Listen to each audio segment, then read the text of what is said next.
At a family party, my wife announced her pregnancy, not mine, but with my boss. Everyone cheered, expecting me to collapse.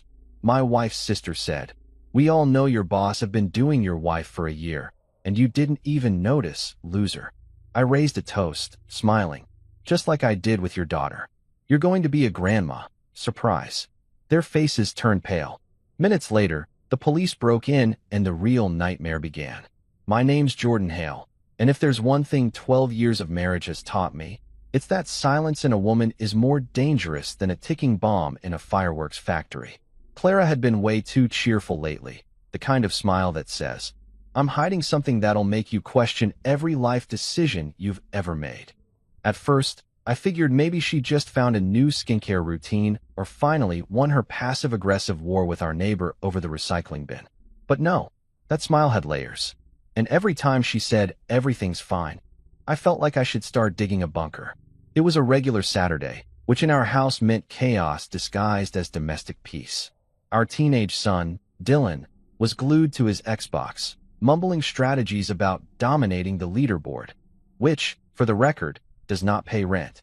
Our daughter, Ella, was practicing a TikTok dance that looked like a yoga seizure. And me? I was making coffee strong enough to qualify as a controlled substance, mentally prepping for another one of Clara's family gatherings. Now, don't get me wrong. I love Clara, or at least I loved the version of her before she started taking relationship advice from podcasts hosted by women who think boundaries means ignoring your husband. But lately, things felt off. She was humming in the mornings, dressing up for errands, and keeping her phone face down like it was hiding state secrets. When I'd ask, "Who you texting?" she'd smile and say, "Just work." You know how people say trust is earned? Yeah, she was cashing it out like a bad check. I worked for Derek Cole, my boss, a man so smug he could probably win a staring contest with his own reflection. Derek was the kind of guy who wore $800 loafers and said things like, "My time is valuable," while wasting everyone else's. He was charming in that slippery, corporate way, always laughing a little too loud, touching shoulders a little too long, and complimenting everyone's wives a little too often. But still, he was my boss, and I needed the paycheck.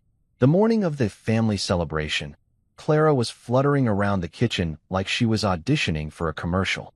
"Everything has to be perfect tonight," she said, rearranging napkins like we were hosting the president instead of her mother, her Aunt Margaret, and her sister Fiona, 3 women who could ruin a birthday party faster than an IRS audit. "What's the occasion again?" I asked, taking a sip of my liquid motivation. "You'll see," she said, smiling that same suspicious smile. "It's a surprise."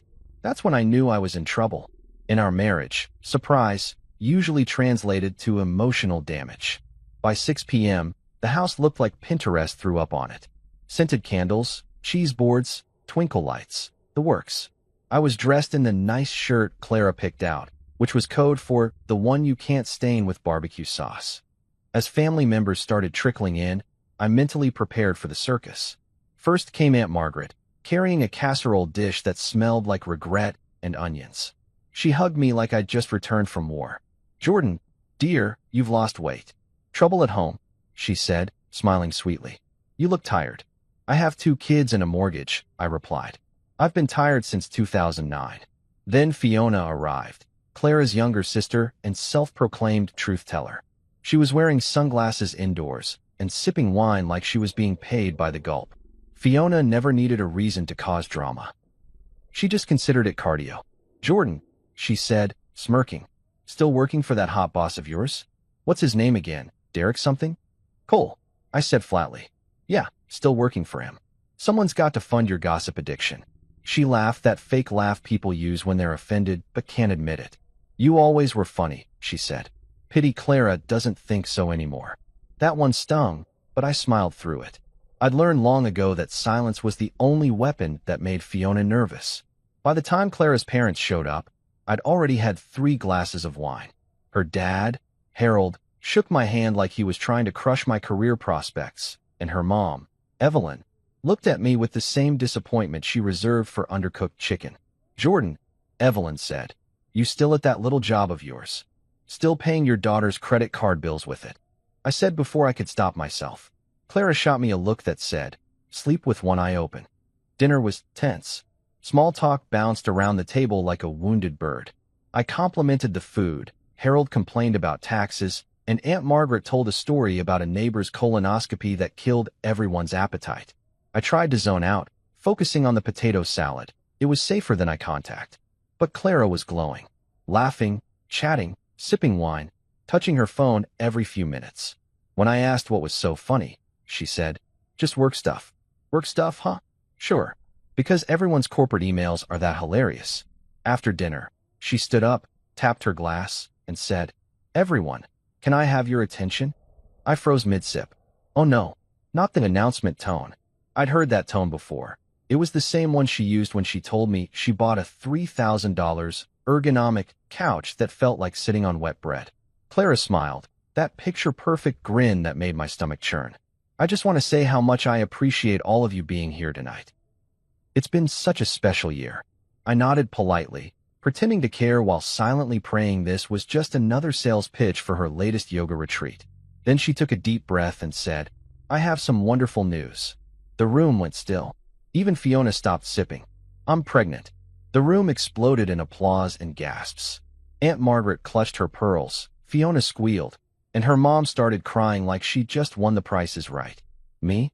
I just sat there, smiling like an idiot while every neuron in my brain short-circuited. Pregnant? We hadn't exactly been active. Between her late nights at work and my 60-hour weeks, we'd been about as intimate as distant cousins at a funeral. My mouth went dry. "Wow," I said weakly. That's great news."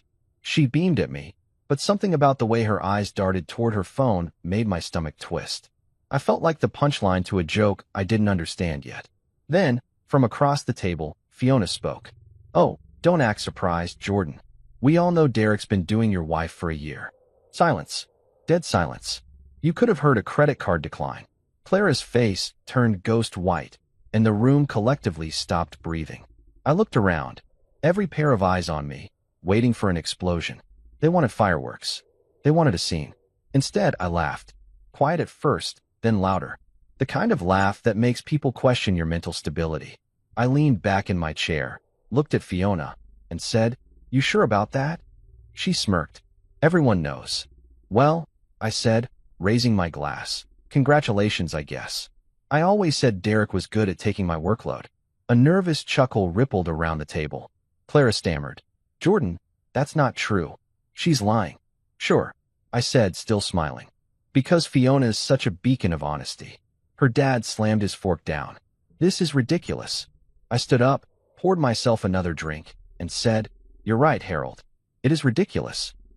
But hey, since everyone's sharing tonight, let's enjoy dessert.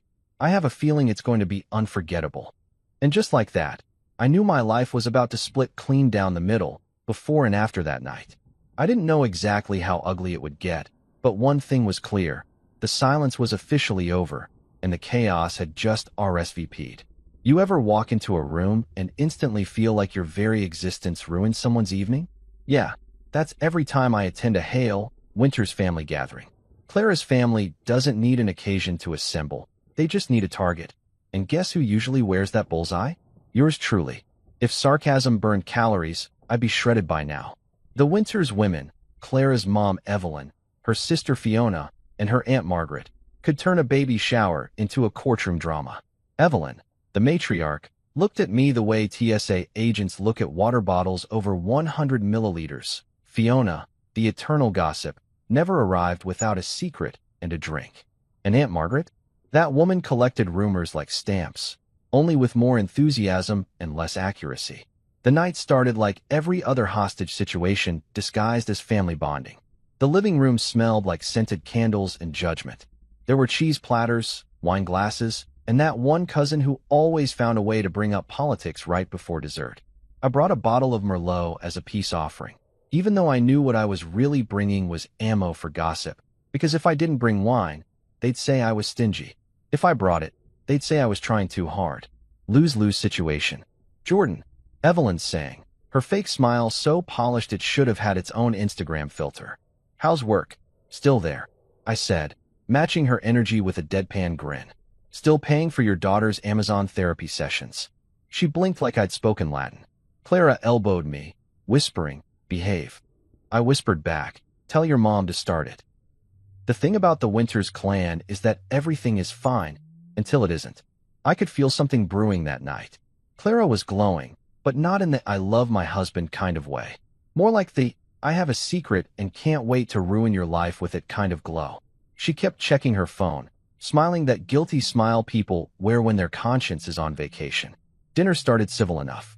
Fiona talked about her latest business venture, which, judging by her track record, probably involved essential oils and bankruptcy. Aunt Margaret shared her medical updates in graphic detail, and Harold, my father-in-law, complained about inflation like it was a personal attack. I just focused on the potato salad, because at least it didn't judge me. Then Clara stood up and tapped her wine glass with a spoon. Ding, ding, ding. The room fell silent. That sound, to me, is trauma disguised as dinnerware. "I just want to thank everyone for coming tonight," she said, glowing like a Hallmark ad. "It means so much to have family together." Translation: I'm about to make this about me. Then came the bomb. "I have some wonderful news," she said, rubbing her stomach like a magician about to pull a rabbit out. "I'm pregnant."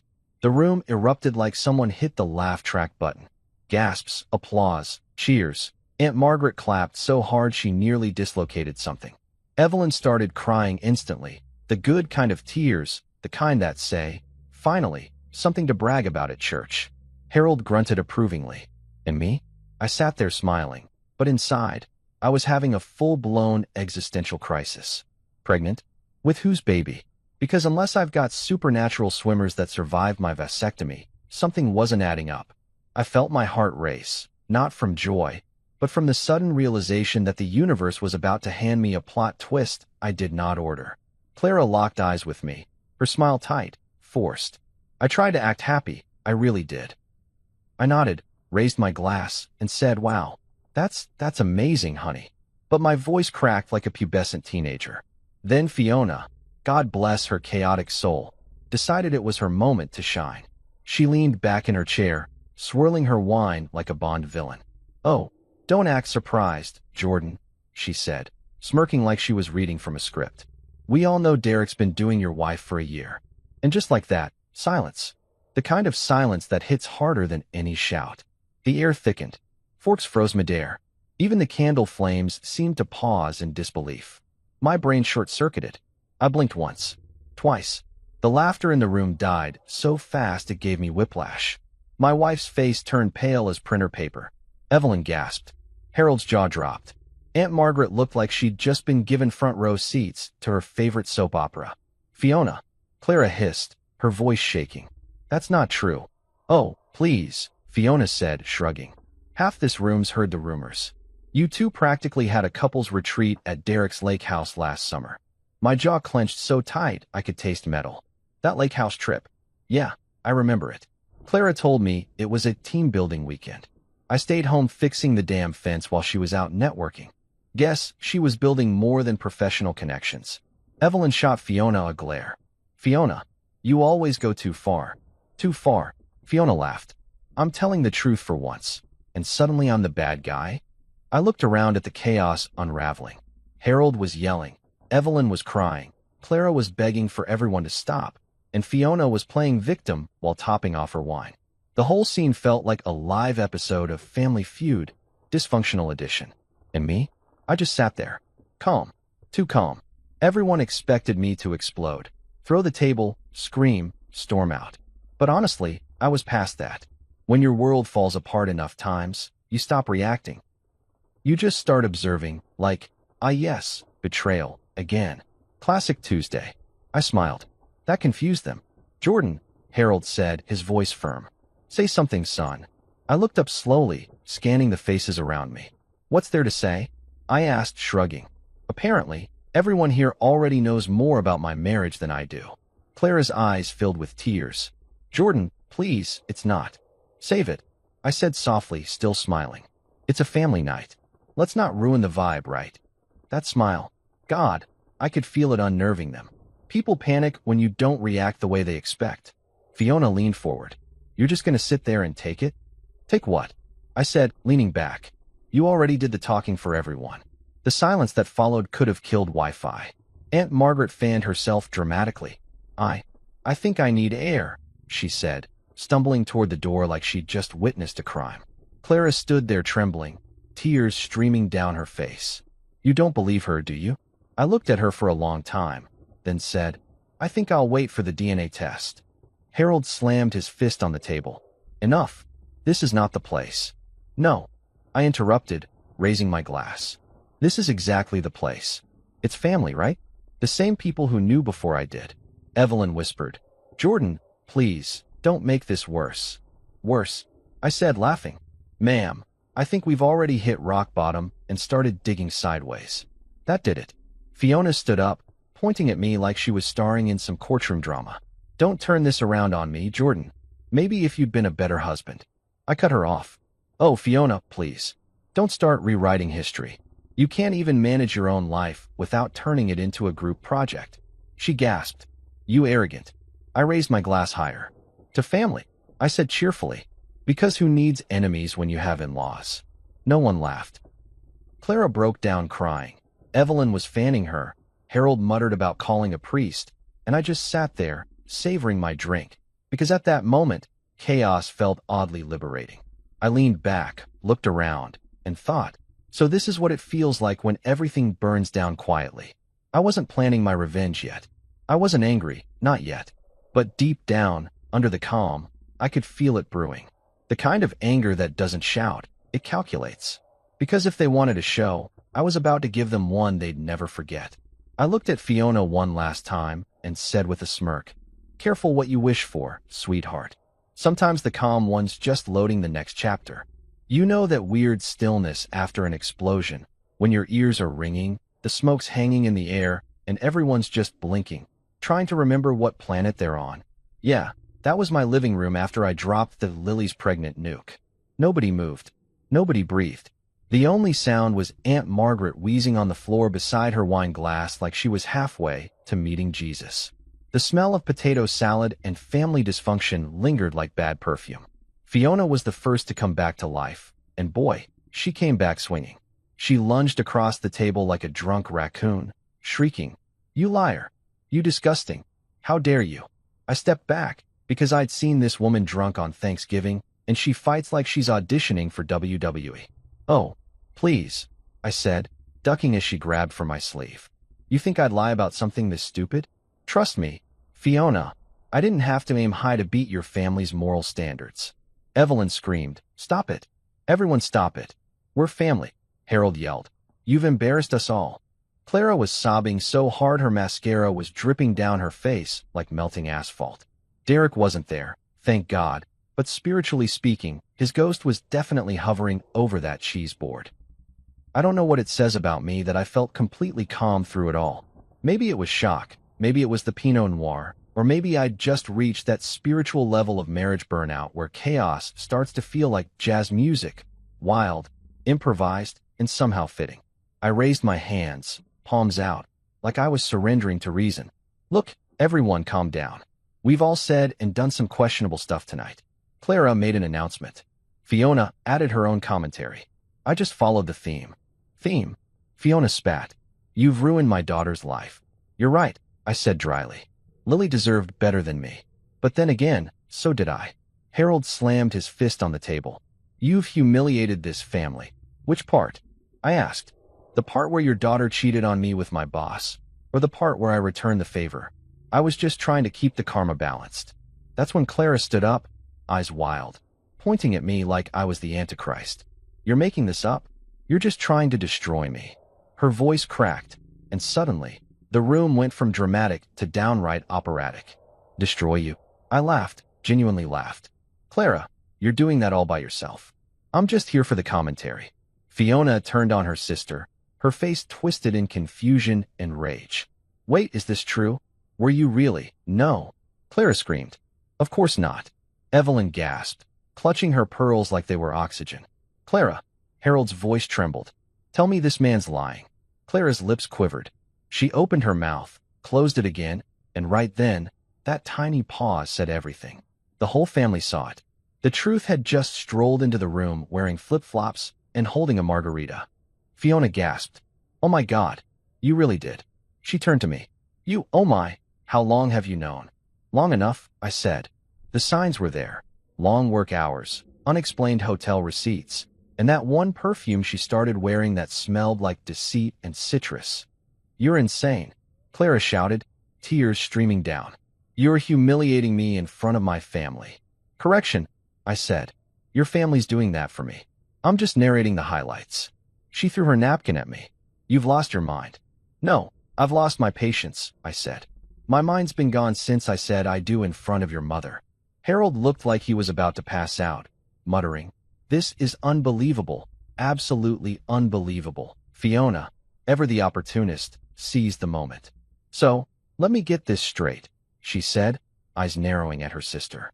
You've been screwing his boss while telling everyone you had the perfect marriage? You really are our mother's daughter. Don't you dare. Evelyn snapped. You watch your mouth, young lady. Oh, please, Mom, Fiona shot back. You raised her. You should have seen this coming. Evelyn gasped again. I was starting to think her gasp reflex needed its own insurance policy. Clara turned on me, voice shaking. You planned this, didn't you? You wanted to hurt me. Congratulations, I said. She cracked the code. Yes, Clara, I wanted to hurt you. After you turned our marriage into an unpaid internship for humiliation, I figured I'd give you a taste of your own medicine. You're vile, she shouted. No, I'm efficient, I said. You brought Derek into our marriage. I brought a toast. Fiona's daughter, Lily, bless her chaotic soul, chose that exact moment to text me. My phone buzzed on the table. Everyone froze when they saw the name flash across the screen. Fiona's eyes went wide. Oh my God, she whispered. She really does text you. I shrugged. She's polite like that. Clara lunged for the phone, but I slid it into my pocket. Relax, I said. It's probably just a reminder about our next ultrasound appointment. Evelyn fainted this time. No joke. Hit the floor like a sack of flour. Aunt Margaret screamed, Evelyn! And the room descended into yet another round of chaos. The thing is, I didn't even want revenge. Not at first. But when you spend 12 years being treated like an optional accessory, something in you eventually snaps. And right then, as Harold tried to revive his wife and Fiona called me every synonym for devil she could think of, I realized I wasn't angry anymore. I was free. You're leaving, Harold barked, pointing at the door like a TV preacher. Right now. Gladly, I said, grabbing my jacket. But first, a quick PSA for everyone here. If you're going to cheat, don't do it with your husband's boss. HR departments have long memories. Clara's jaw dropped. You wouldn't. Oh, I would, I said, grinning. And you know what they say, sweetheart. Every action has a paperwork reaction. As I headed toward the door, Fiona screamed, You ruined my family.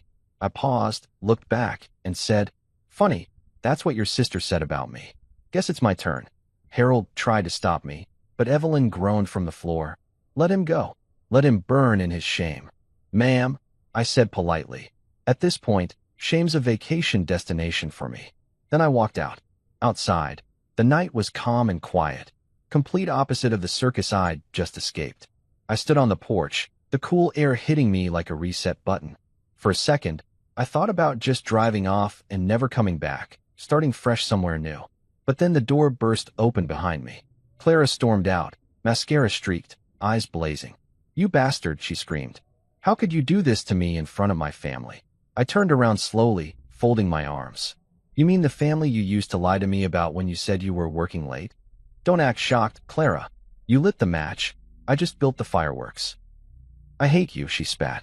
That makes two of us, I said. But at least I'm honest about it. She looked like she wanted to slap me, but before she could, Fiona appeared behind her. Don't touch him, Clara. He's already done enough damage. Oh, now you're the moral police. I said. Remind me again, Fiona, didn't your second husband leave you for your Pilates instructor? That's not the point, she shouted. You've poisoned this family. Lady, I said, sighing. This family was poisoned long before I got here. I'm just the one who finally read the warning label. Clara screamed in frustration and stomped back inside. I stood there, hands in my pockets, staring at the night sky. I don't know how long I stood there, but eventually Harold came out, quiet, calm, the patriarch once again.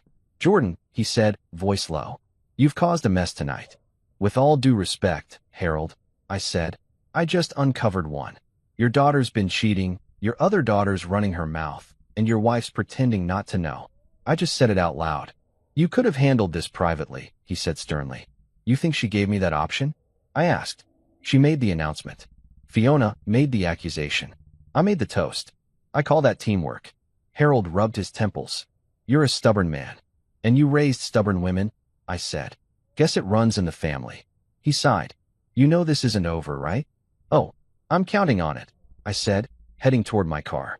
The best stories never end after chapter 1. He watched me go, shaking his head. You'll regret this someday.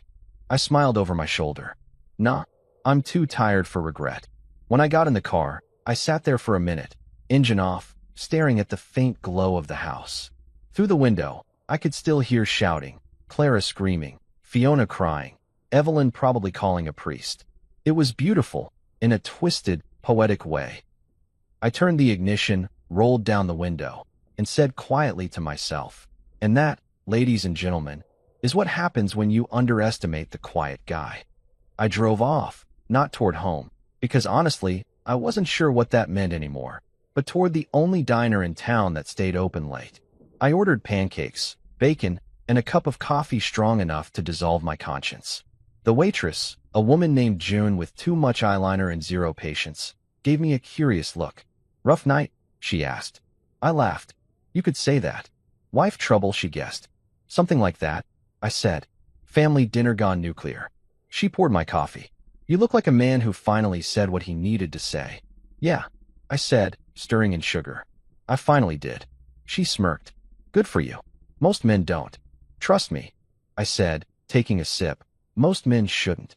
When I finally left the diner, the sun was just beginning to creep up, painting the sky with that kind of soft orange light that makes you forget how ugly life can get. I leaned against my car, took a deep breath, and laughed softly. Somewhere behind me, Clara was probably plotting her next move, Fiona was probably interrogating her daughter, and Derek, well, Derek was definitely checking his email. But me? I was done playing the fool. As I drove into the sunrise, windows down, I muttered to myself, they wanted chaos? I'll give them an encore. And for the first time in a long time, I felt alive. If you've ever wondered what absolute rock bottom looks like, it's standing outside your in-laws' house at 9:17 p.m., watching blue and red lights bounce off the front windows while Aunt Margaret is still passed out in the potato salad. Yep, that's where I was. A proud moment for the Hale legacy. Someone in that circus had called the cops. Probably a concerned neighbor who heard the screaming, or maybe Evelyn, who thought she could summon divine intervention via 911. Either way, when the patrol car pulled up, I actually laughed. Because why not? Once the cops arrive, you've officially reached the this can't get worse stage of life. The car doors opened, and out stepped 2 officers straight out of a buddy cop sitcom. The older one, gray hair and permanent frown lines, looked like he'd seen things: divorces, custody battles, PDA, fights gone violent. The younger one, Officer Mendez, couldn't have been older than 26, and he already had that rookie enthusiasm people lose right after their first domestic dispute call. He looked around the yard, then at me. Evening, sir. We got reports of a disturbance. Disturbance? I repeated, nodding. Yeah, that's one way to put it. Family dinner gone off script. He blinked, hand resting on his belt. Mind telling me what happened? Before I could answer, the front door flew open, and Fiona stormed out, finger already locked and loaded. There he is. Arrest him. The older officer sighed, muttering, Here we go again. Ma'am, he said patiently. What exactly did he do? Fiona looked ready to explode. He's sleeping with my daughter. He got her pregnant. The younger cop's eyebrows shot up. Okay. He turned to me. That true? I shrugged. Depends. You guys handle paternity cases now. Don't you joke, Fiona shouted. He's a liar and a psychopath. Fiona, I said calmly. If you're going to insult me, at least rotate the adjectives. You've used psychopath 4 times tonight, and it's losing impact. That's when Clara appeared in the doorway, face blotchy, eyes puffy. He ruined everything, she cried. He's lying. He's trying to humiliate me. The older officer rubbed his temples. Ma'am, please, one at a time. Then, from behind her, Harold shouted. He humiliated our entire family. And Evelyn screamed. He brought the devil into my house. I turned to the officers, deadpan. See? Just your average suburban barbecue. The older one sighed deeply, like he regretted every career decision that led him here. Sir, step aside for a second, please. We're going to need statements. Sure, I said, stepping onto the porch. You might want to bring backup. There's enough crazy in there to fill a police academy. They separated us like it was a middle school brawl. I sat on the porch railing, explaining my version of events to Officer Mendez while the older guy, Officer Turner, tried to wrangle the screaming herd inside. So let me get this straight, Mendez said, flipping through his notepad. Your wife's pregnant with your boss's baby, and you're saying her niece is pregnant with yours? Yep, I said, sipping what was left of my drink. We're one DNA test away from a reality show. He blinked. You people need therapy. Already tried that, I said. The therapist quit after 2 sessions. Said we were her retirement plan. He snorted, clearly trying not to laugh. This is insane. Tell me about it, I said. All I wanted was a quiet dinner. Next thing I know, I'm in an episode of Law and Order, Family Unit. Inside, the shouting got louder. I heard Fiona scream, "You're a disgrace, Clara," and Clara yell, "You're just jealous because someone wanted me." Evelyn sobbed something about damnation, and Harold was shouting about property damage because I'd apparently cracked the marble floor when I dropped my glass earlier. Officer Turner emerged from the chaos, his patience looking about 3 seconds from collapse. "Mr. Hale," he said wearily, "we've got conflicting stories." "Let me guess," I said. "They said I started it. They said you made a malicious announcement designed to incite emotional harm," he replied, reading from his notebook. "Wow," I said, impressed. "They've been watching Judge Judy. Is there any truth to what you said about the pregnancy?" he asked carefully. "Yep," I said. "Everything I said was true. And before you ask, I've got the receipts, literally." I pulled out my phone and showed him a few texts, nothing explicit, just enough to prove I wasn't making things up. Mendez leaned over to peek. "Oh damn," he muttered. Turner shot him a look. "Officer," I said, "don't worry. I'm not pressing charges. Just processing trauma with style." Turner sighed again. "All right, Mr. Hale, look. No one's being arrested tonight. It's just chaos. But I'd advise you to leave for the evening, cool off, and handle this privately." I nodded. "Trust me, officer." I was halfway out the door before the credits rolled. Mendez grinned. "Mind if I ask, what exactly triggered all this?" I chuckled darkly. "My wife made a big announcement she's pregnant. Then her sister dropped the plot twist that it's not mine. Then I made my own announcement that I knocked up her niece. You know, basic dinner conversation." Mendez blinked twice. "Sir, are you sure you're not filming something?" "I wish," I said. "I'd be rich by now." Inside, there was another crash, glass, maybe a vase. Turner looked over his shoulder, muttering, "Jesus Christ," before heading back in. I sat quietly for a minute, staring out at the yard. The same yard where I'd mowed the grass every summer, built the deck, hosted birthdays, tolerated holidays. And now, thanks to one night, it was officially the scene of a scandal that'd make TMZ blush. Clara stormed out again, makeup streaked, eyes blazing. "You're leaving," she shouted, pointing toward the driveway. "Right now." I gave her a lazy salute. "Already planned on it. But thanks for the push, sweetheart." "You've destroyed everything," she yelled. "My reputation, my family." "Oh, please," I interrupted. "You were doing fine destroying that without my help. I just sped up the timeline." She looked like she wanted to hit me, but Mendez stepped between us. "Ma'am, please. Let's all just calm down." "Calm down," she repeated hysterically. "He's a lunatic." Mendez turned to me. "Sir, maybe it's best if you don't provoke her." "Who, me?" I said, hand to my chest. "I'm the picture of restraint." "Jordan," Clara screamed. "You're heartless." "Correction," I said. "I had a heart. Then it tried to love you." She gasped like I'd slapped her, which, honestly, was fair. But I was beyond caring. I was out of empathy and running purely on caffeine and spite. Officer Turner reappeared, rubbing his forehead. "All right," he said. "Mr. Hale, can we arrange for you to leave peacefully?" "Absolutely," I said, walking down the steps. "I'm practically a walking peace treaty right now." Fiona, from the doorway, screamed, "Don't come near my daughter again, you creep." I turned and smiled. "Oh, don't worry, Fiona. You'll be too busy explaining tonight's headlines to worry about me." "You're disgusting," she shouted. "Thank you," I said. "But the real credit goes to this family. You people could ruin a baptism. Turner muttered under his breath. I've seen bar fights calmer than this. As I reached my car, Evelyn called out from behind Harold. Jordan, you'll burn in hell for this. I grinned. If it means I don't have to spend eternity with this family, ma'am, that's starting to sound like heaven. Mendez actually snorted before quickly pretending to cough. Sir, he said, please drive safe. I'm safer away from here, I said, starting the car. But as I reversed out of the driveway, I saw something that stopped me cold. Clara's phone, still in her hand, lighting up again with Derek's name. The preview line read, "Tell them I'm sorry. This got out of control." I laughed out loud, the sound more bitter than amused. Yeah, I muttered. Out of control. That's one way to describe it. Turner tapped on my window. Everything okay, Mr. Hale? Peachy, I said, rolling it down. You ever wonder what it feels like to watch your whole life implode in HD? He gave me that look cops give people they know are having a breakdown, but can't legally stop from leaving. Take care of yourself, son, he said quietly. And maybe, find a good lawyer. Working on it, I said. Got one on speed dial. Divorce attorney, not criminal. Yet. Then I drove off into the night, headlights cutting through the dark suburban streets. I didn't go home right away. I just drove.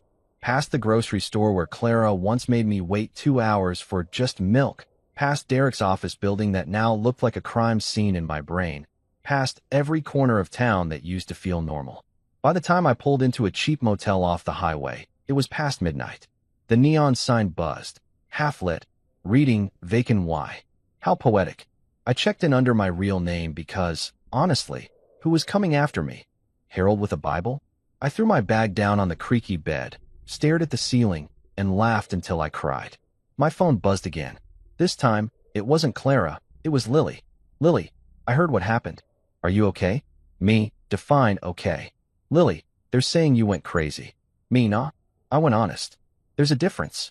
She sent a typing bubble that came and went 3 times before finally sending. You didn't deserve that. I stared at that text for a while.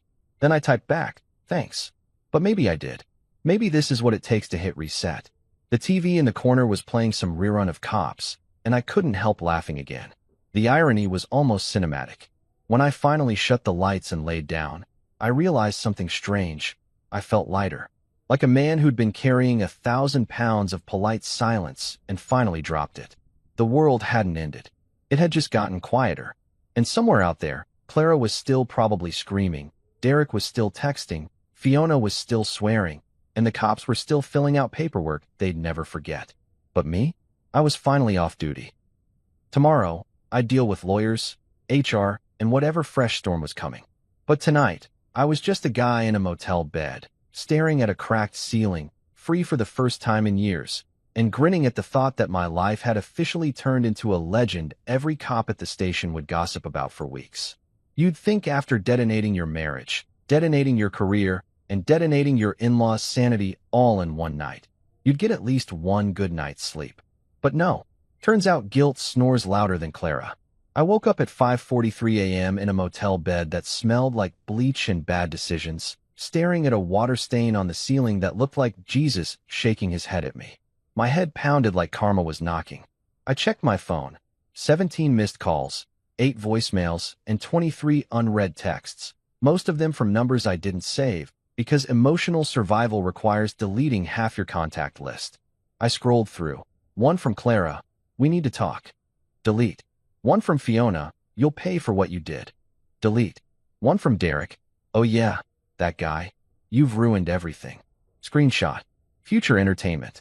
And then, one from Officer Mendez. That one made me pause. Officer Mendez. Mr. Hale, this is Officer Mendez. Just wanted to make sure you're safe. We finished the report last night. Might be worth coming down to the station to clear things up before your wife does. Trust me, before your wife does. Those 4 words hit like a hangover slap. Clara probably spent all night turning the story into a Broadway tragedy where I was the villain and she was the misunderstood angel who made one small mistake with her boss. I could already picture her crying into a tissue while filing a report that made me sound like I'd crashed Thanksgiving with a flamethrower.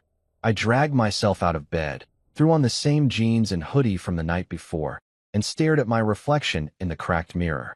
Hair wild, eyes tired, soul somewhere between fury and disbelief. I looked like a man who'd lost everything except sarcasm, and maybe that was enough. The station was only 10 minutes away.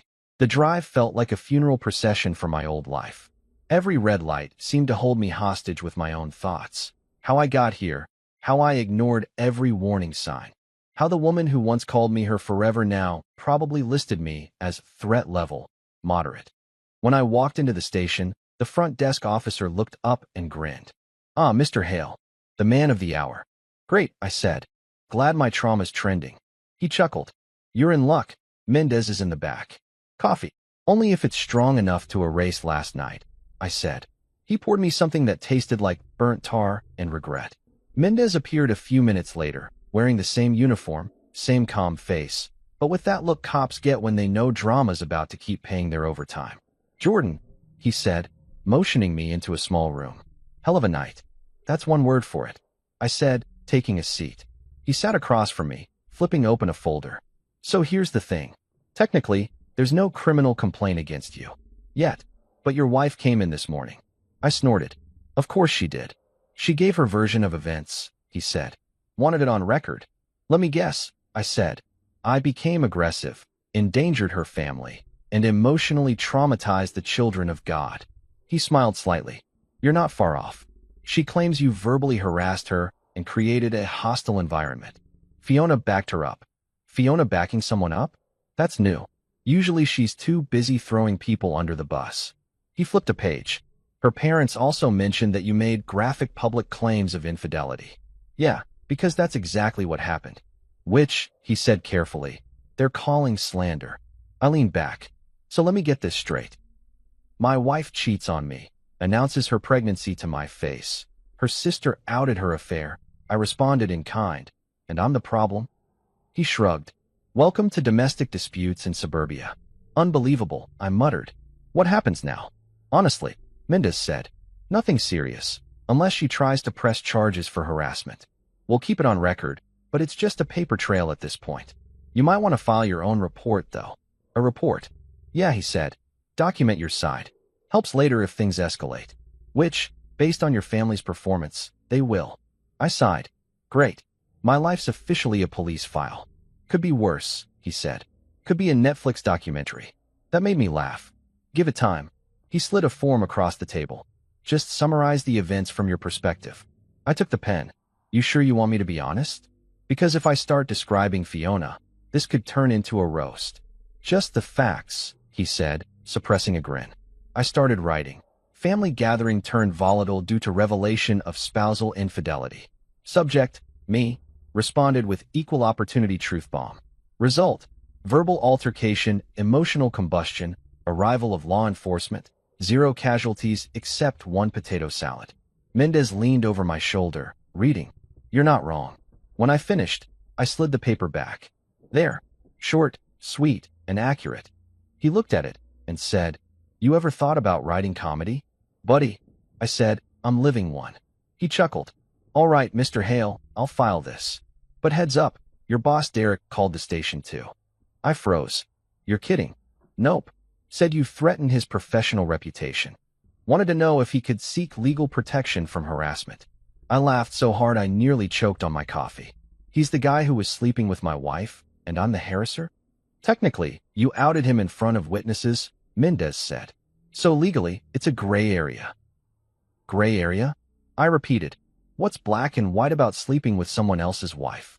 "Don't shoot the messenger," he said. "I'm just giving you the heads up before it turns into something bigger." I pinched the bridge of my nose. "Fantastic. So I've got a cheating wife, a vengeful sister-in-law, and now a morally bankrupt boss with a persecution complex. Who's next?" "Oprah." Mendez smiled sympathetically. "Look, I'm not supposed to give advice, but maybe lay low for a few days. Don't respond to calls. Don't post anything online. Let them be the loud ones." "That's easy for you to say," I said. "You didn't marry into a reality show." He shrugged. "I've seen worse." "Oh yeah?" I asked.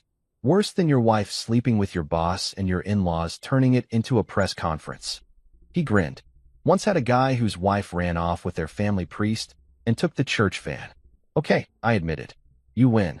We shook hands, and as I walked out, he said, "Hey, Jordan, Yeah, for what it's worth, you're handling this better than most. Thanks, I said. That's because I ran out of options before I ran out of dignity. Outside, the sunlight was too bright, the world too normal. People walking dogs, sipping coffee, talking about weather. Meanwhile, I was walking out of a police station with the kind of story that would make Dr. Phil cancel his show out of respect.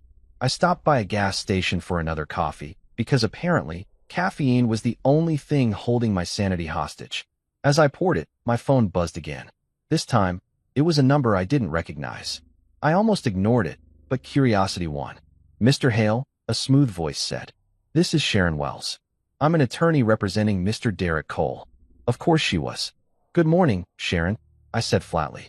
Is this the part where you tell me I've been served, or are we still in the foreplay stage? She hesitated. Mr. Cole is requesting that you refrain from any further public comments regarding his personal life. He also insists that you remove any digital evidence you may have shared. Digital evidence? I said. Oh, you mean his love letters to my wife? The ones he wrote on company time using the company email system? Sure thing, Sharon. Let me just forward them to HR first for safekeeping. There was silence on the line, then a cold, professional tone. That would not be advisable. Neither is sleeping with your employee's spouse, I said.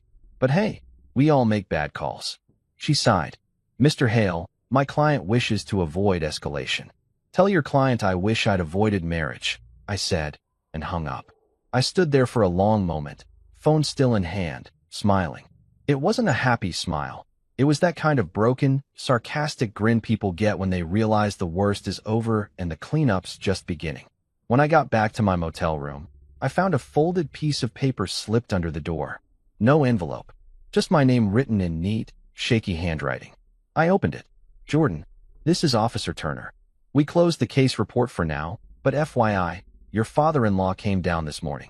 He tried to file a restraining order on behalf of Clara. We couldn't process it since you haven't threatened anyone, but I'd still tread carefully. Of course Harold did. That man would try to sue Gravity if it embarrassed him. I tossed the note onto the nightstand, sat on the bed, and stared at the wall. My life was now officially a collection of police paperwork, voicemail threats, and lawyers' warnings. And yet, under all that chaos, I felt something new, peace. Maybe that's what happens when the storm hits hard enough. Eventually, you stop fighting the wind. I decided to write my own police report, just for me. Opened the motel notepad and scribbled at the top. Incident summary, the Great Collapse. Date, last night. Victims, common sense, dignity, potato salad. Suspects, Clara, perpetual liar. Derek, office adulterer. Fiona, unlicensed chaos agent. Witnesses, entire Hale Winters circus. Investigator, one tired husband with too much sarcasm and not enough whiskey asterisk asterisk. I added one final line. Case status, closed, pending reinvention. I tossed the pen aside and laid back on the bed, phone buzzing again somewhere under the pillow. Probably Clara, or maybe Fiona, maybe both. But for the first time in years, I didn't answer. Instead, I whispered to myself, let them write their versions. I've got mine. And as I closed my eyes, I thought, if the world wants a villain, I might as well give them one worth remembering. You ever walk into your job after your personal life has gone viral among people who still think HR is on their side? That was me on Monday morning. I'd barely made it through the revolving doors of coal dynamics before I could feel the whispers hitting me like Wi-Fi signals of shame. Every cubicle I passed had that low hum of gossip disguised as productivity. Papers shuffled louder than usual, screens glowed brighter, and people suddenly became fascinated with their staplers whenever I walked by. I didn't need a crystal ball to know what was going on. Someone had already told everyone everything. The receptionist, Tanya, looked at me with pity mixed with the kind of curiosity usually reserved for true crime documentaries.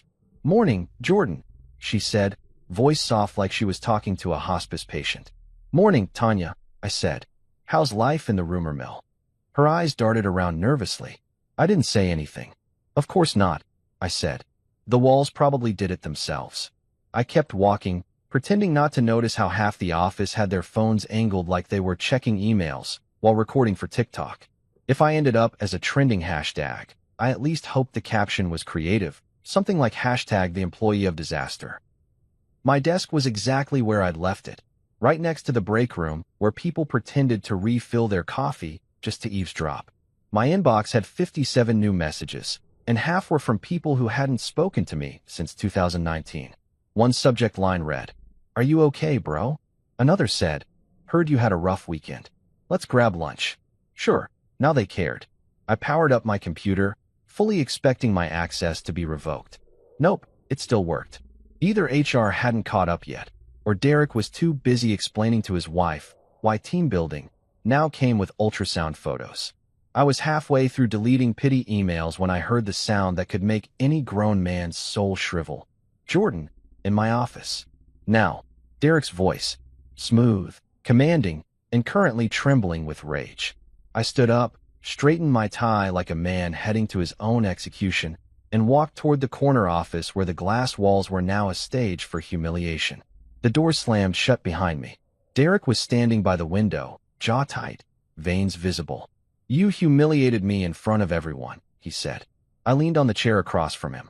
"Oh, you mean the family party or this office? Hard to keep track." "This isn't a joke, Jordan," he snapped. "Do you have any idea how bad this looks for me? For the company?" I crossed my arms. "Probably as bad as it looked when you were sending love emails from your company laptop. Want me to forward those to legal or just print them for decoration?" His eyes widened. "You wouldn't dare." "Buddy," I said, smirking, "I've already dared. You know those emails where you called her my sweet distraction? HR's going to love that one." Very poetic. He took a step closer. "You think you can blackmail me?" I shrugged. "I think I can remind you that cheating with an employee's spouse violates half the policies you wrote." "You're fired," he spat. "Cool," I said casually, placing a USB stick on his desk. "But before you make it official, maybe you should plug this in. It's got copies of all your love letters.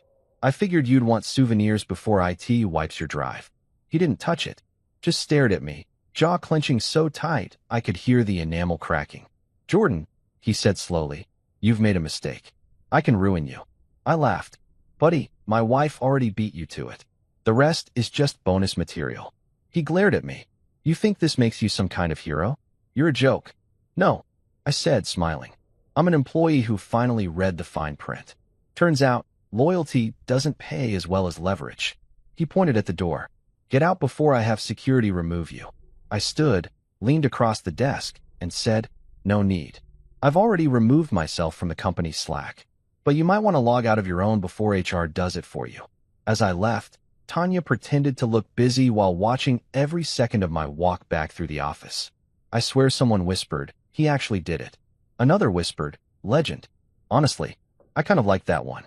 Halfway to the elevator, I passed Greg from accounting, who gave me a subtle thumbs up.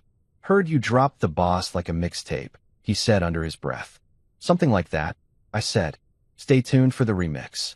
The elevator doors closed behind me, and as they did, I caught one last glimpse of Derek through the glass wall, standing there, shoulders tense, staring down at that USB like it was a live grenade. Outside, the morning sun hit my face, and for the first time in weeks, I didn't feel angry. I felt free, like the final act of a disaster movie when the hero walks away from the explosion without looking back. I loosened my tie, took a deep breath, and laughed out loud in the middle of the sidewalk. A few people looked at me like I'd lost it. They weren't wrong, but losing it was starting to feel a lot like winning. I grabbed coffee from the cart on the corner, the same one I used to stop at every morning when I still cared about showing up early. The barista, a guy named Alex, raised an eyebrow. "You look different, man." "Yeah," I said. I stopped pretending life's fine. "About time," he said, handing me the cup. "This one's on me." "Careful," I said. "I might start thinking I'm famous." He grinned. "Dude, you're trending on the company subreddit. They're calling you the truth bomber." I nearly spit out my coffee laughing. "The what?" "Yup. Apparently, someone leaked what happened at that party. You're a legend." "Fantastic," I said. All I ever wanted was internet fame for trauma. When I got home, well, to the motel I was calling home, the adrenaline started to wear off. I tossed my jacket on the chair, turned on the TV for noise, and checked my email. Sure enough, HR had sent one titled, "Urgent, Pending Investigation." I opened it, read the first 2 lines, and closed it again. I didn't even care. They could investigate all they wanted. The truth had already done the heavy lifting. My phone buzzed again. This time, it was Lily. Lily, heard about work. Are you okay? Me. Depends on your definition. I'm jobless, but undefeated. Lily, you're insane. Me. It's hereditary. Then she sent a photo of a positive pregnancy test with a message, proof for the doubters. I stared at it for a long time. Not sadness, not pride, just that weird mix of disbelief and closure. The irony of my boss and my wife both ending up in scandal while his niece carried my child wasn't lost on me. It was poetic in a morally questionable way. I typed back, "Don't worry. Whatever happens, I've got your back." Her reply came instantly. "You already proved that." I set my phone down and exhaled. For the first time, it didn't feel like everything was falling apart. It felt like something new was beginning, something quieter, sharper, cleaner. As the sun dipped outside the motel blinds, I raised my coffee cup toward the TV and whispered, "To fresh starts, and the poor HR rep who has to read Derek's emails tomorrow." Then I laughed again, long and hard, because sometimes victory doesn't look like a trophy. It looks like walking away from the office fire you didn't start, but definitely helped finish. If there's one universal truth about family drama, it's that it doesn't end when the shouting does. It just goes underground, like lava waiting for its next scenic eruption. After I walked out of Coal Dynamics with my metaphorical mic drop still echoing through the office hallways, I expected at least a day or two of peace. Maybe a quiet evening, maybe some chicken wings, maybe an uninterrupted nap. What I got instead was a string of text messages that could have powered a telenovela marathon. Clara, Fiona, and Evelyn had apparently formed some kind of crisis PR team overnight, and I was public enemy number one. The first message came from Clara, "You've destroyed everything I built." The second from Fiona, "You better pray I don't sue you." The third from Evelyn, in all caps because she texts like she's sending telegrams, "You have shamed this family and will answer to God." I replied to none of them, because at that point, what was left to say? I'd already given them the truth. They just didn't like the way it was plated. But later that afternoon, as I sat in my motel room eating fries that tasted like battery acid, my phone buzzed again, this time with a call from an unknown number.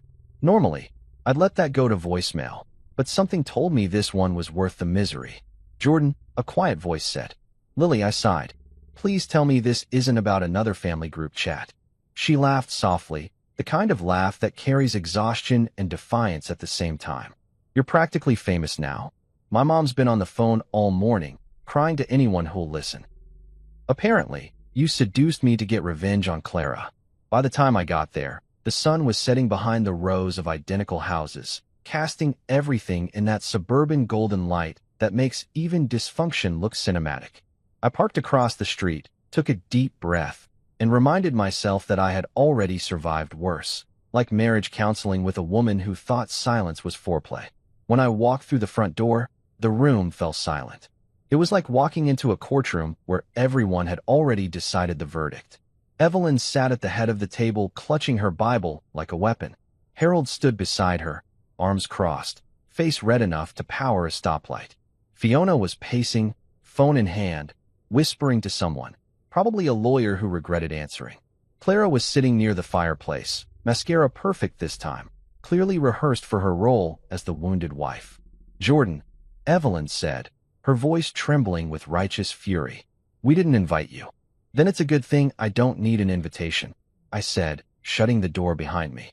"This feels like family business, and apparently, I'm still the headline." Fiona spun around, pointing at me. "You've got nerve showing your face here." "Yeah," I said, "but not as much nerve as your boss showing up at my wedding anniversary last year and flirting with my wife in front of everyone." Clara gasped. "That's not fair." "Oh, you're right," I said. "Fair would have been you telling me before you started playing The Office, Adultery Edition." Harold slammed his hand on the table. "You will not speak that way to my daughter." "Which one?" I asked. "The adulterer or the drama queen?" Fiona lunged forward, but Harold held her back. Evelyn looked like she wanted to exorcise me. "You've brought nothing but chaos into our home," she said. "Correction," I replied. "I brought the truth. The chaos was already living here rent-free." Clara stood, tears welling up. "Why can't you just stop?" "I've apologized." I laughed. "You apologized to him, Clara, the man you cheated with. Not to me. You cried because you got caught. Not because you're sorry. She flinched. You're cruel. No, I said quietly. I'm finally honest. You've spent years painting me as the quiet, boring husband, the man who doesn't get it. Well, I get it now. I just don't want it anymore. Fiona rolled her eyes. Oh, please, spare us the victim speech. I turned to her. Fiona, you've been gossiping about everyone in this family for a decade. If hypocrisy burned calories, you'd be invisible. That shut her up. Harold tried to recover control. Enough. We're here to talk about the future. Future? I repeated. There isn't one. Clara can have hers with Derek. You can all spin whatever story helps you sleep at night. I'm out. Evelyn's voice cracked. And what about the baby? That hit harder than I expected. The baby? I said. You mean the one that isn't mine? She glared at me. You don't know that for sure. I looked right at Clara. Do I? She couldn't answer. Her silence told me everything. For a long moment, nobody spoke. Then Lily, bless her, stepped out from the kitchen where she'd been quietly standing. Everyone, stop. Her voice wasn't loud, but it carried enough power to make even Evelyn blink. This has gone too far, she said. You're blaming Jordan for everything when the truth is, you all helped make this mess. Mom, you've spent your whole life judging everyone. Aunt Clara, you lied to everyone who loved you. Grandpa, you ignore problems until they explode. And Grandma, you act like God personally outsourced judgment to you. Fiona gasped. Lily, no, she said firmly. You don't get to play innocent. You raised me in a house that cared more about appearances than honesty. Jordan didn't destroy this family. You did. The room went silent again, the kind of silence that feels like a verdict. Clara sat down, staring at the floor. Evelyn's lip trembled. Harold looked old. Fiona opened her mouth, but nothing came out. I exhaled slowly. Well, I said, that was better than therapy. Lily shot me a look. Don't ruin it. Sorry, I said. Force of habit. Evelyn stood, voice breaking. You think you're all so righteous. You think telling the truth makes you heroes. But all I see are broken people too proud to repent. I shrugged. Repentance is easier when you're not pretending. Fiona suddenly burst out laughing, a short, bitter sound. God, we're all insane. For once, I said, we agree. And just like that, the fight drained out of the room. No more shouting, no more posturing. Just exhaustion, the collective hangover of years of lies finally laid bare. After a long moment, I walked toward the door. I'm done, I said softly. You can keep your family drama, your phone calls, your guilt. I'm officially resigning from the Hale Winters circus. Clara looked up. Jordan, please, where will you go? Somewhere quiet, I said. Preferably a place without your mother. That earned a weak laugh from Lily. I turned to her. You okay? She nodded. Better than I've been in years. Good, I said. Then maybe something good came out of all this. As I stepped outside, the air felt lighter. Behind me, voices started again, softer this time, less venomous, like the start of healing or maybe just the tired sigh of people realizing the show was over. I didn't know. I didn't care. Walking to my car, I thought about everything I'd lost, my marriage, my job, my reputation. And for the first time, I didn't feel angry. I felt free. Free from pretending, from playing the quiet husband, from living in a house where love had turned into obligation. When I drove away, the streetlights flickered on, one by one, guiding me down a road that finally felt like mine again. The phone buzzed once more, another message from Clara, probably, but I didn't look. I just turned up the radio, rolled down the window, and said to myself, that's enough noise for one lifetime. And for the first time in a long time, the silence didn't scare me. It felt earned. It's funny how fast people's memories turn selective once karma starts clocking in for overtime. 1 week after I left that house of horrors, the Hale Winters family intervention, that felt more like an exorcism. Everything started unraveling faster than a knockoff sweater. It was like life had finally switched teams and decided to start rooting for me. I didn't lift a finger. I didn't need to. People like Derek Cole and Clara Hale had built their lives on smoke and mirrors. I just opened a window. It began with an email from HR. Not to me. Those geniuses wouldn't dare put anything that useful in writing, but to half the company. Someone, probably Tanya the receptionist turned office gossip, leaked Derek's private investigation report. I was minding my own business at the motel, scrolling through job listings and eating fries shaped like sadness, when my phone started buzzing nonstop. At first, I thought Fiona had finally found a lawyer unhinged enough to take her emotional damages case. But then I saw the subject line. Internal inquiry, conduct violation, confidential. There it was, Derek's name, bolded at the top, with phrases like improper workplace relationships, abuse of authority, and my personal favorite, misuse of company property. The company property, by the way, included the corporate SUV he'd taken Clara to that leadership retreat in. Nothing says romance like breaking both marital and corporate policy at the same time. The email spread faster than gossip at a baby shower. By lunchtime, Derek Gate was trending on the office Slack channel. I should have felt triumphant. Instead, I just laughed. Not because it was funny, though it kind of was, but because I didn't have to do a damn thing. I'd walked out, left that USB on his desk, and Karma handled the rest like a professional hitman. Tanya texted me later that day. You didn't hear it from me, but he's been put on leave. HR called it mutual separation, but you know what that means. Yeah, translation. They tossed him out the door with a confidentiality agreement duct taped to his ego. And Clara? Oh, she tried to play damage control. Apparently, she marched into HR demanding to clear her name. The irony is she wasn't even an employee there.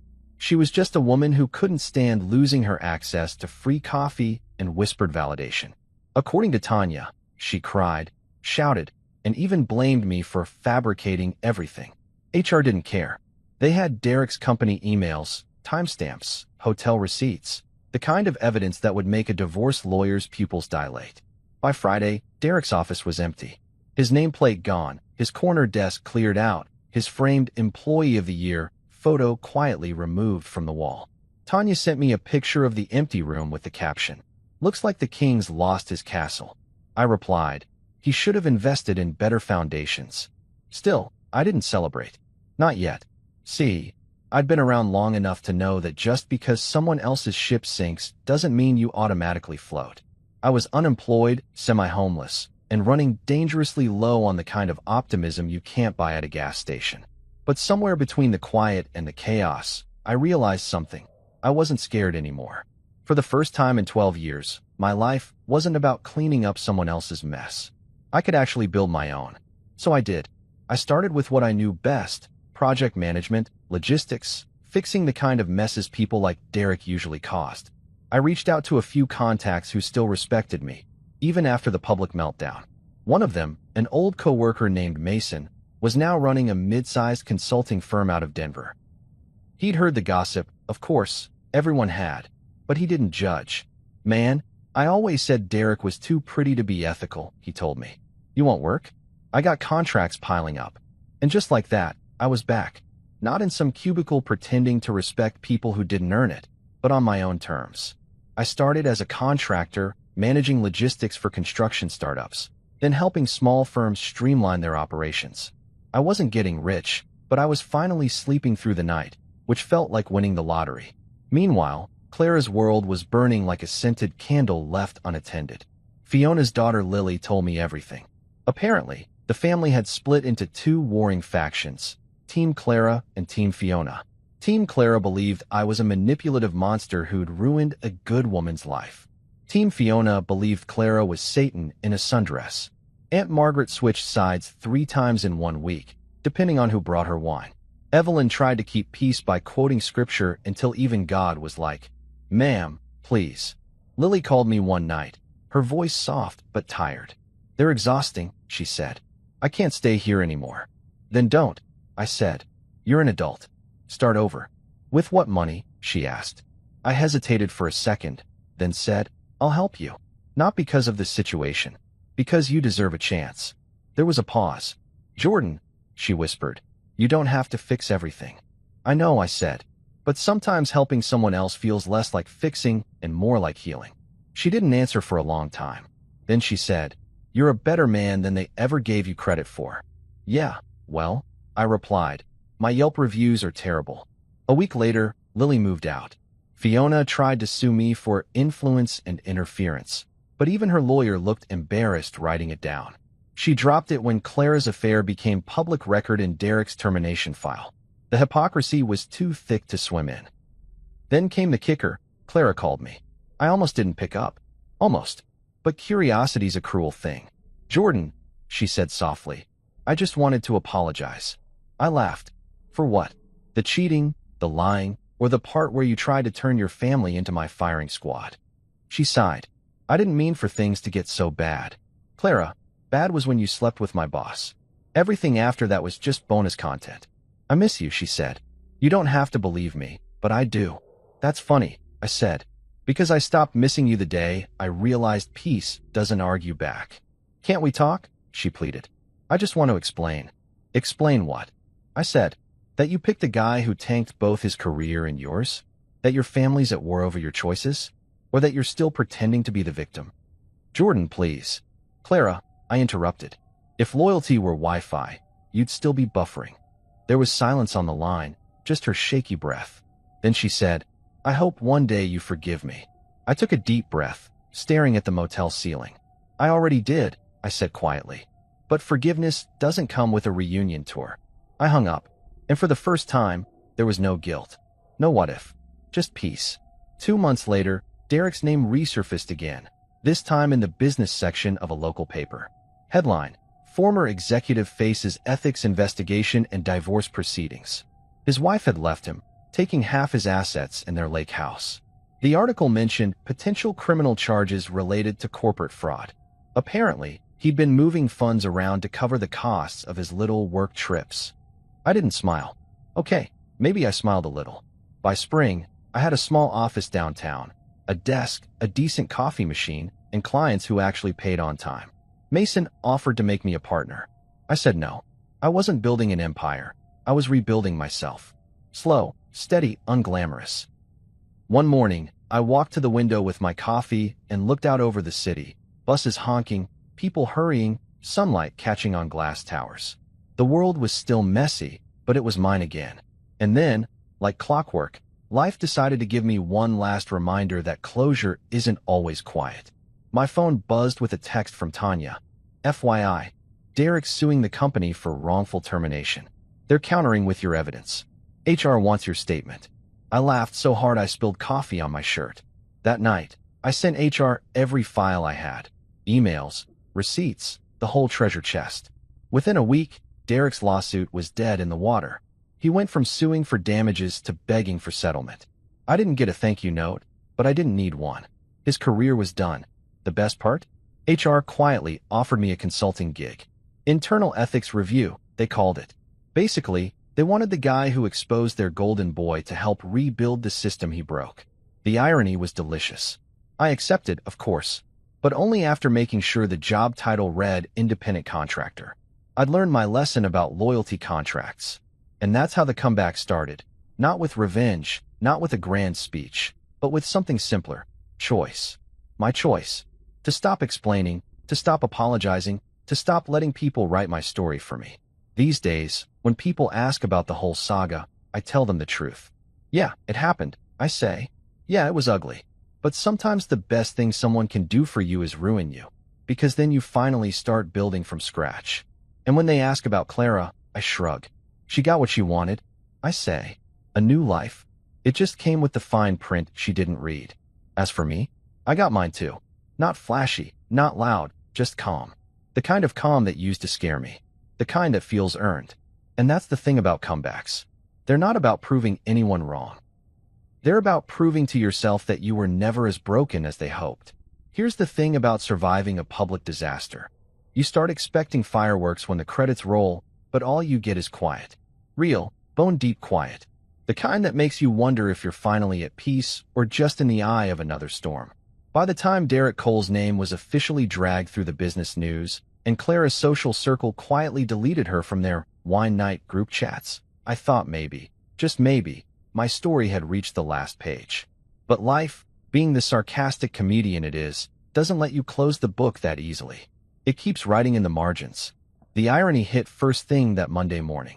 I was at my small new office, barely 3 rooms and a coffee machine that made noises like it was dying in protest, when my inbox pinged with a familiar subject line.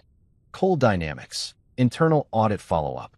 It was from HR, the same department that once ignored my emails about Derek's unprofessional familiarity. Now, suddenly, I was the guy they wanted to consult on corporate ethics. Life's full-circle moments are like bad punchlines. They're hilarious and horrifying at the same time. I accepted, of course. It wasn't about revenge anymore. It was about walking back into that building not as the betrayed husband or the expendable employee, but as the man who'd burned down the circus and rebuilt his own tent. The day I stepped through those glass doors again, people looked at me like I'd risen from the dead with Wi-Fi connection. Tanya nearly dropped her coffee when she saw me. "You're back?" she whispered, like saying it too loud might trigger an earthquake. "Temporarily," I said, adjusting my tie. "Think of me as quality control, for karma." She grinned, a little sheepishly. "You know everyone's still talking about you, right? The Cole Chronicles. HR even used your story in their new ethics training." I smirked. They should send me royalties. The office had changed. New boss, new posters about integrity, and a few too many forced smiles. Derek's name was never spoken, like Voldemort with a LinkedIn profile. His desk was now occupied by a woman named Erica, who actually greeted people without flirting. Progress. Still, the ghosts lingered. Every meeting room, every hallway carried echoes of things I didn't want to remember: the whispered laughter, the perfume that used to announce Clara's arrival, the way Derek used to clap me on the back like we were friends. But the difference now was simple. It didn't hurt anymore. It just existed, like an old scar you forget about until someone asks what happened. The consulting gig lasted 6 months.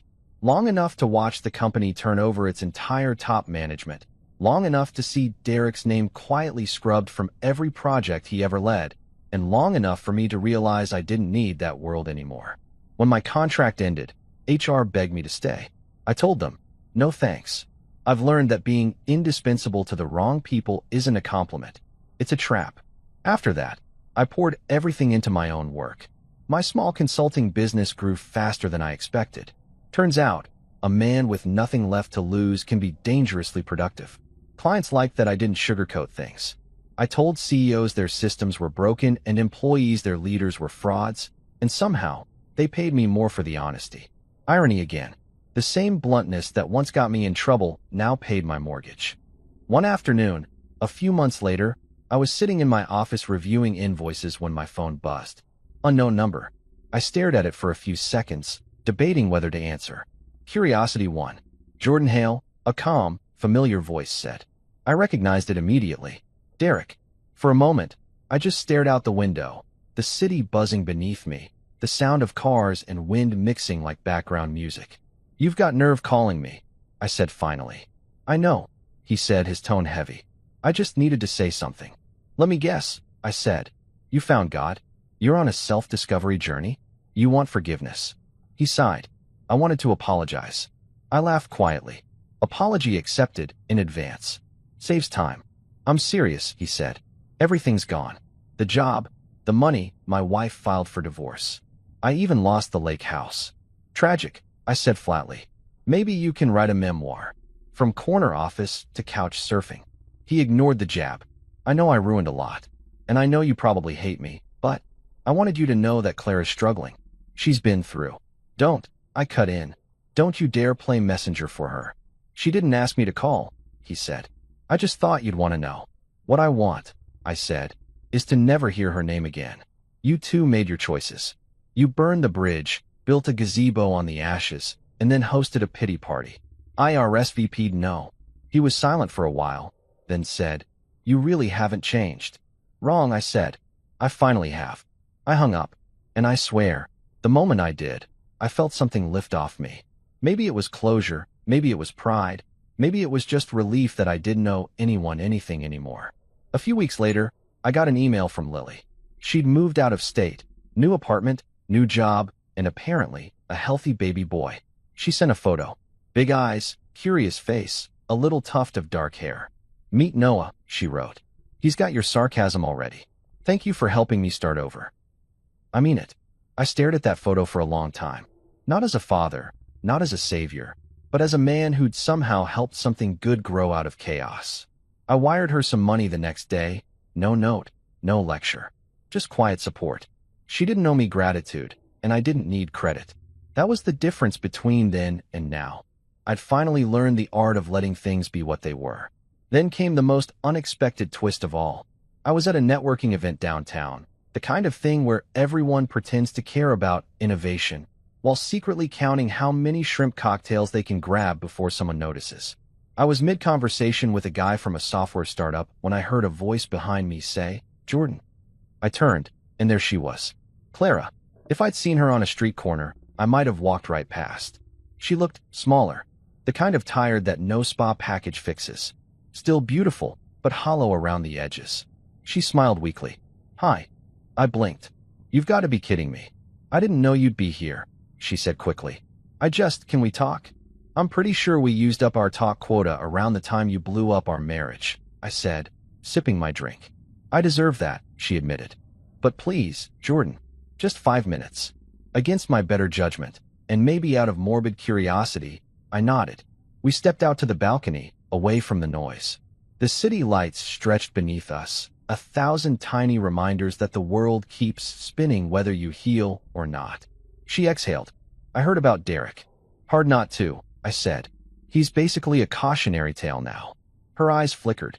"And you're doing well." "I am," I said simply. She nodded, biting her lip. "I'm glad. Really, I just wanted you to know I'm sorry. For all of it." "I already know," I said. "You said it before." "This time I mean it," she said softly. "Back then I was angry. I was lost. I thought you stopped loving me." I laughed bitterly. "You thought wrong. I stopped tolerating you. There's a difference." Tears welled in her eyes, but she didn't break.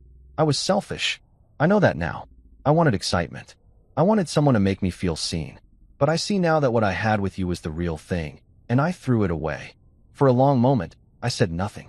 The wind picked up, her hair blowing across her face like some tragic movie scene, and for once, I didn't feel anger. I didn't feel love, either. Just distance. "Clara," I said quietly, "I don't hate you. I don't even think about you most days. But that's the point. You taught me the kind of peace that comes after the fire, when there's nothing left to save."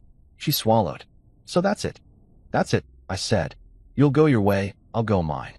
And maybe one day, when people mention your name, I won't remember the worst parts. But I won't ever forget the lesson." She nodded slowly.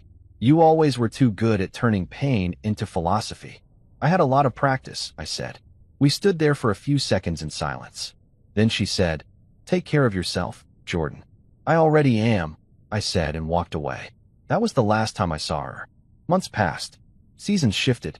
My consulting business flourished, and for once, I didn't feel like I was running from something. I was moving toward it, toward balance, toward self-respect, toward the version of me I'd been before I started handing out pieces of my soul for free. Sometimes, when the city's quiet at night and I'm sitting on my balcony with a drink, I think about everything that happened. The party, the police, the fallout, the screaming. And every time, the same line comes to mind. Sometimes, karma doesn't need your help. It just asks for patience and popcorn. That's what life became after all the noise. Patience and popcorn. Watching people reveal who they really are, learning not to intervene. It's both humbling and hilarious. Last week, I got a postcard from Lily. No return address, just a photo of a toddler holding a toy car and the words, "He's walking now."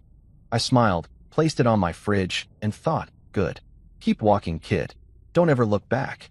As for me, I still work too much, still drink my coffee black, still talk to myself like the world's most sarcastic therapist.